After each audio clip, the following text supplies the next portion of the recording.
calling to check if you might be available tomorrow afternoon to meet with Khalid. I don't know. aaminaysaa qofka aan hadda la hadlayay inuu ahaa ChatGPT oo aniga dadka ii call gareeya ama ii waca businessyadana ii call gareeya ama ii waca haddii restaurant ama maqaaxi aan wax uga baahanahayna ChatGPT isaga ayaa ii waca ama ii call gareeya dalabkayga iyo waxaan u baahanahayna u sheega haddii aan ChatGPT-gayga booqdo waxaad arkaysaa in halkan ay ku qoran tahay my AI personal assistant haddii aan ku jiido wuxuu kaliya iiga baahan yahay inaan u sheego lambarka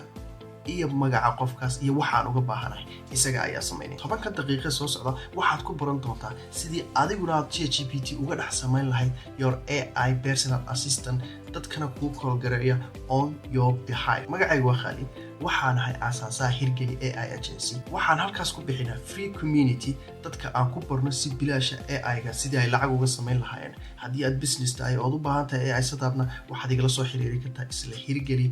AI agency YouTube-keenana subscribe si aad u hesho fiidiyoyo intan ka badan oo faa'iido ku leh Facebook page-keenana follow garee aynu isla eegno 10 daqiiqo soo socda si aad adiguna aad u awoodo inaad u samaysato AI personal assistant in ChatGPT waxaynu samayn doonaa mid cusub oo aynu ka soo bilaabayno from scratch bilow si aad u fahanto oo adiguna si fudud aad ugu samaysan karto si aad GPT-ska aad fiidiyogan ula socoto fadlan boqol linkiga TikTok profile ka saaran ee YouTube-ka kadib ku jid fiidiyoo dhammaystiran ayaad halkaa ka heli doontaa